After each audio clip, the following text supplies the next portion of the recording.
Being that we are this specialized in the nation of black entrepreneurs, this is business oriented on the accomplishments of black people all around the world.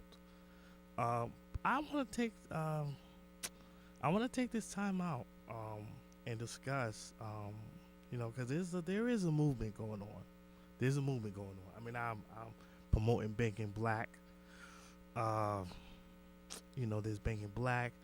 There's black businesses out there. There's transferring and circulating the dollars, which is a great thing. But it all came from somewhere. Whether it came from Africa, traveling through the boat, here in America, the land of milk and honey and opportunity, that's great. There's a lot of trials and tribulations out there that I'm sure you are aware of. But I want to show you a clip for those who don't know. I know a little bit. I did speak with the president down in Oklahoma. Um, I'm going to tell you a little bit about Black Wall Street. It's called Black Wall Street, Tulsa, Oklahoma. But since we are in Brooklyn, there shout out to all of the black-owned entrepreneurs out there. You know who you are, and eventually you're welcome to come to the show. But right now, we're gonna give you some history on Black Wall Street.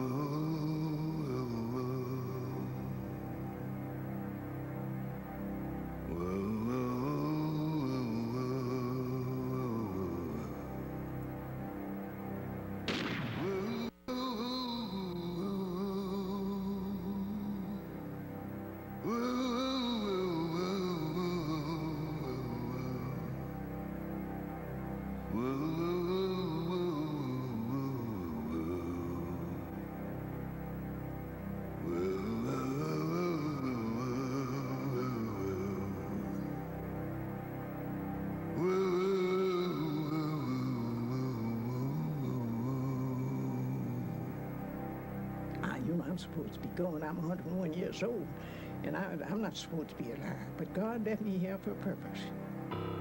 I had an experience. I have never met anyone that had the same. We had a neighborhood barber shop, so I went over to get a haircut, and about 3 o'clock in the afternoon, and the barber was cutting my hair, and one barber said to the other one, hurry up and finish up on that kid's hair, and let's go down on the railroad tracks and see if we can shoot some niggers. We opened the windows so we could hang out and look, and it smelled a terrible smell. Did they burn bodies? We opened the first crate and looked down, and there were the bodies of 3 black men. We shut the lid down real quick and proceeded to go over to the next crate, which is much larger, and opened it, and there was at least 4 bodies in that crate. They were all just piled in there. That night, just about dusk, up on Reservoir Hill, which was just south of the house, there's a great big cross burning. And all these people up there they was a clan, is what they were, because we could see them from our house. And they was burning this cross, and we could hear people crying and screaming.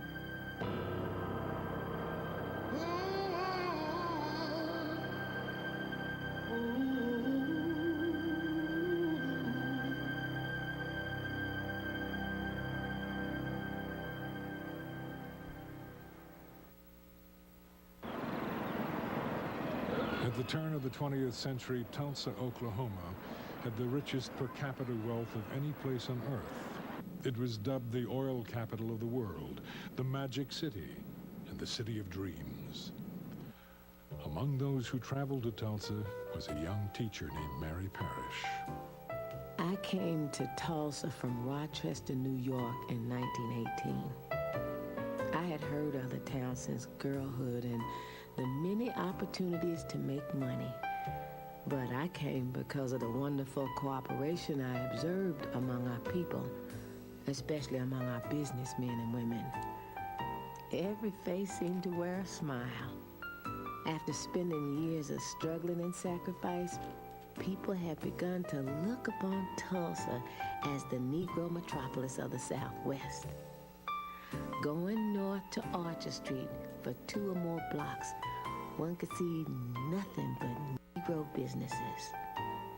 Going east, you would behold Greenwood Avenue, the Negroes' Wall Street.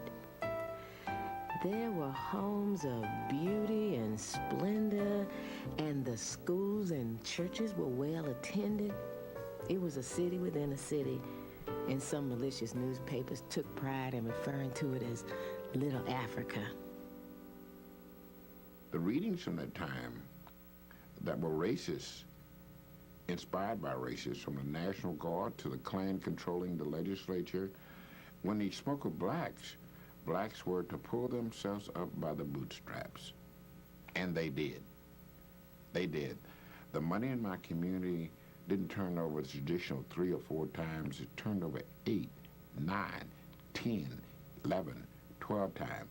There were legitimate and illegitimate monies to be made that fueled that economy. So my community was the Vegas of the 20. It was roaring. I can remember when I was a child that the Ku Klux Klan, and there were probably, in my opinion, a couple thousand of them that would all robe up with their hoods on and their gowns and all, and women and men and children. They had little children, maybe 3 feet high. They were all robed up and holding on to somebody's hand. They would march too. Usually they would form up on about 7th Street and Main in there someplace, and then the police would clear all of the cars off of Main Street, and they would march and they would fill the street from curb to curb, and it seemed like thousands of them. There might have been 2,000. I don't know. I don't remember. We used to go up and watch the Ku Klux Klan in their rally on top of Standpipe Hill. And they were in their white robes and their pointed cap attire. And we used to just watch them.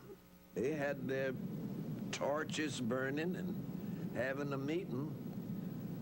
We knew not to get too close to them. The Klan was founded in 1865 to intimidate Southern blacks in the post-Civil War South. The reign of terror lasted 15 years, but as the movement died out, a legend, if not a lie, remained. Aging Civil War veterans told heroic stories of how the Klan had saved the South from domination by Negroes and Northern carpetbaggers. By 1915, there was no Klan in America. 3 months later, an extraordinary event took place that would resurrect the Klan and its legend. The event was the release of a pioneering motion picture, D.W. Griffith's Birth of a Nation. It was based on a best-selling book called The Klansman. In many cases, Klan recruitment ads ran next to movie ads. Birth of a Nation played to 50 million people, approximately half of the population of the United States. It played across Oklahoma with a tremendous run in Tulsa.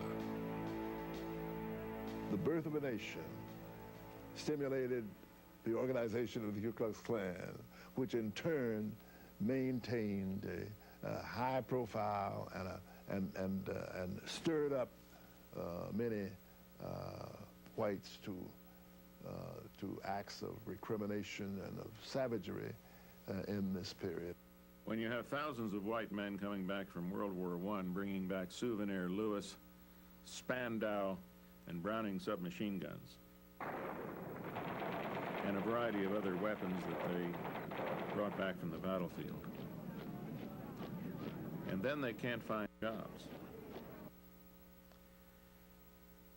And the power structure within the city at that time, as was occurring in other cities, would enlist them in the Ku Klux Klan and blame their problems on Jews, African Americans, and Catholics. It was a simple answer to a complex problem for simple people. Meanwhile, they could stand in downtown Tulsa and look at the mansions in Little Africa, in the Black Wall Street, and seethe.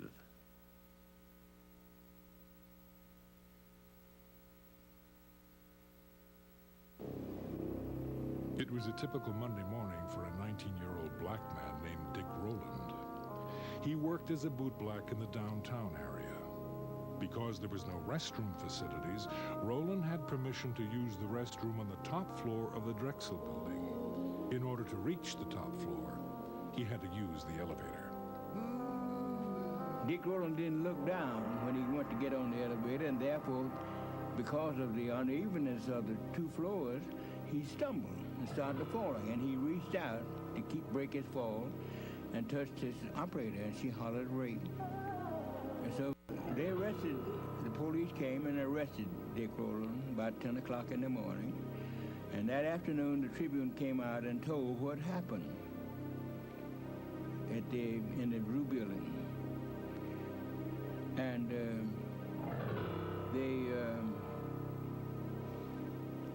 after they told what was going to happen, then they said, it looks like there will be a lynching in Tulsa tonight. The newspaper described Rowland as Diamond Dick and told of an attempted assault upon a poor orphan girl who worked as an elevator operator to pay her way through college. The article said that she had scratches on her hands and face. In fact, she was not an orphan. She had deserted her husband in Kansas City and had been served with divorce papers in Tulsa 2 months before. And she was neither scratched nor had torn clothes. The real incident isn't the incident in the elevator. The real incident is what happens over at the offices of the Tulsa Tribune, which was the city's daily afternoon newspaper. And we know there were a couple articles in it that talked about what happened at the Drexel. One was a front page article that said something like "N.O.B.E Negro for attacking girl in elevator." But there was a second article, might have been an editorial, that we think was called "To Lynch Negro Tonight." We don't know really what it said, but we do know from white sources, from black sources, from government officials and others, that there was an article there suggesting that a lynch mob should gather downtown and to lynch Dick Rowland. Talk of a lynching was prevalent throughout the city, and by evening, white crowds began to form around the courthouse. A burning cross was visible on Standpipe Hill, which overlooked North Tulsa and Greenwood. The sheriff took the elevator to the jail, located on the top floor of the courthouse, and set up a barricade. In Greenwood, it was believed that a lynching was imminent, and mob rule without legal consequences was not without precedent in Tulsa. A few months before, a lynch mob had taken accused killer one Ray Belton from the Tulsa jail. A mile-long procession of cars escorted him to a tree on a county road where he was lynched. Local police officers directed traffic. 3 months later, in the town of Holdenville, 70 miles away, a white mob took a black man from the county jail, hanged him from a telephone pole, and riddled his body with bullets. He was accused of attacking a white woman. In Wagner, 30 miles from Tulsa, another lynching took place. A white man down in Wagner, Oklahoma, had asked a colored girl for sex, and she told him her price. He had sex and he didn't want to pay her. He didn't pay her. She took out a knife and cut his throat and killed him. So they arrested her, they lynched her, and then they drug her body up and down the main street of Wagner, Oklahoma. And the Negroes in the community had decided there will not be a lynching in Tulsa, Oklahoma. In Oklahoma, it is not considered a crime for a man to kill a Negro. recent years, there have been many lynchings in Oklahoma.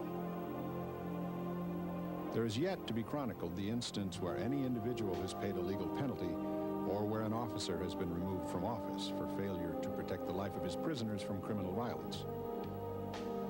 It is perfectly safe at any time and at any place for any considerable number of men together to take a prisoner from the hands of an officer and inflict the penalty of death. Harlow's Weekly, June 1921. Most of the news that people received came from their newspapers. It's incredible to look at the content of those newspapers and realize that it was a constant barrage of articles appearing concerning lynchings of black people. This was over and over and over again. In fact, 2 black people a week were being lynched in America at this time. The evening being a pleasant one, my little girl had not retired but was watching the people from the window. Occasionally she would call to me, "Mother, look at the cars full of people." I would reply, "Baby, do not disturb me when I read." Finally she said, "Mother, I see men with guns." Then I ran to the window and looked out. There I saw many people gathered in little squads talking excitedly. Going downstairs to the street, I was told of the threatened lynching and that some of our group were going to give added protection to the boy.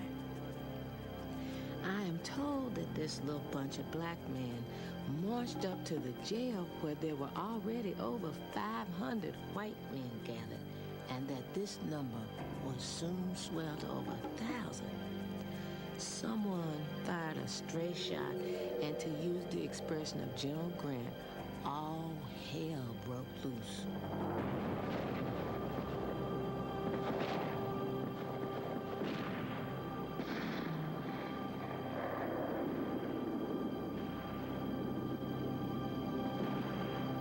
The first one was shot on Main Street, right in front of the biggest picture palace.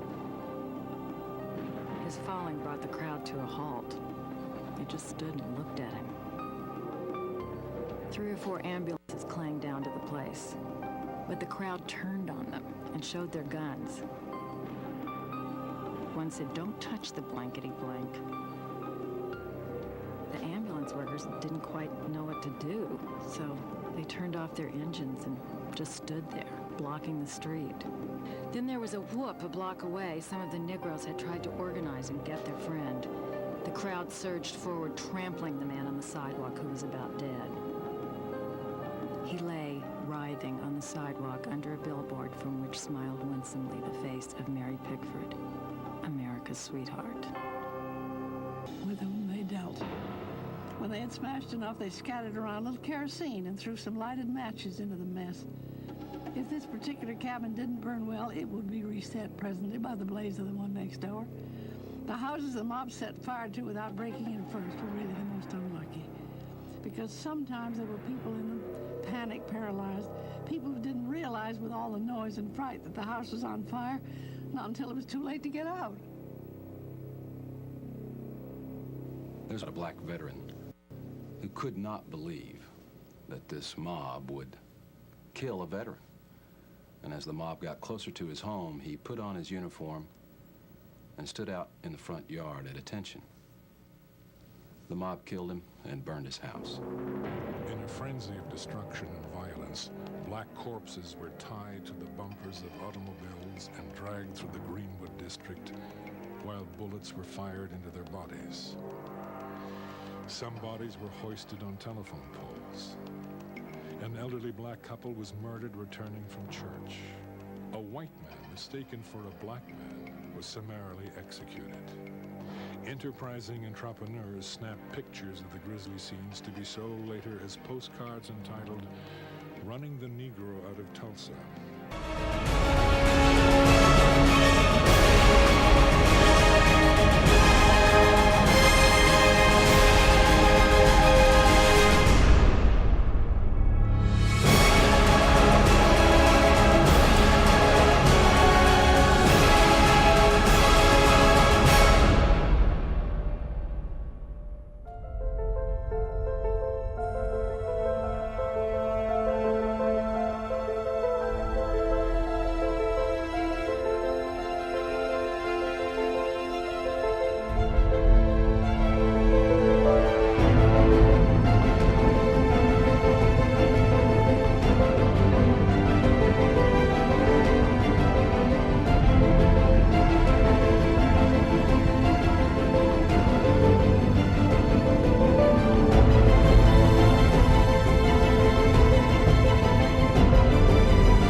was a long time ago. Check, check. That was a long time ago. Um, and since that time, we have faced many obstacles and many challenges. And that is a terrible, terrible story. Not nevertheless, it's an American story here on American soil. So it definitely should be embraced. Embraced by every American because that is our history. Nevertheless, we are black, white, red, wherever you came from, this is American soil. So I think that we should definitely respect that, be aware of that, and acknowledge that. So right now, I'm going to share you several successful black billionaires. So stay tuned on on N.O.B.E, Nation of Black Entrepreneurs. Peace.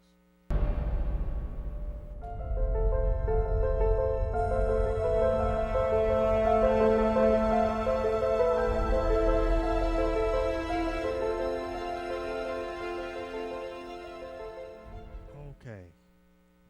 Yes, you've seen. Now we have several black billionaires out there. And I was just watching the horrific tale of Black Wall Street. So I asked myself, could there be another we blacks have soared through many challenges and trials and tribulations? So the question is, us as a people and as a nation, I think that we definitely can do it. Turn on any TV channel and you'll see a stereotypical black person acting silly. Watch a movie and you'll see the same thing. And you'll never hear any good news about black people. Black people are, as a whole, are often portrayed as being poor, uneducated, and worst of all, criminal. And some people don't understand that they're trying to entertain you. Even black people don't understand it, and they take it to heart. They actually think that black people are criminal, poor, and uneducated. Here are the top 10 richest black communities in the United States. Number 10, Uniondale, New York. Uniondale is a middle-class, predominantly black community in the suburbs of New York City. The average family income is $76,553, which makes the town one of the most flourishing African-American cities in the United States. Number 9, Hillcrest, New York. Hillcrest is another middle-class black community in New York.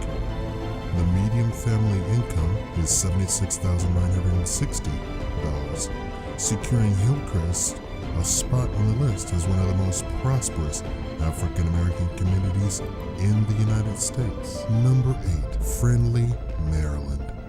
Friendly is an upper middle class black community in Prince George's County, Maryland. Landing in the 8th spot, Friendly's average family income is $82,827, solidifying its place as an affluent African American community in the United States. Number 7, Woodmore, Maryland. A suburban community in Prince George's County, Maryland, Woodmore is an affluent African American town with a median family income of $103,438. With a majority population of black people, Woodmore is one of the wealthiest African American communities in the United States. Number 6, Kettering, Maryland. Kettering is also a thriving African American community in Prince George's County, Maryland. The average family income for this town is $107,008. Kettering has a population of 78.5% black people, safely landing it on the list of the wealthiest African American communities in the United States. Number 5, Fort Washington, Maryland.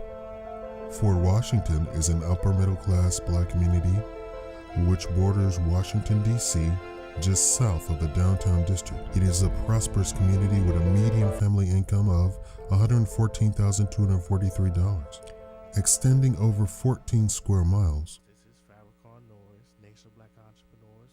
If you have an interest in something that can better you or your business, Please don't be afraid to give me a call.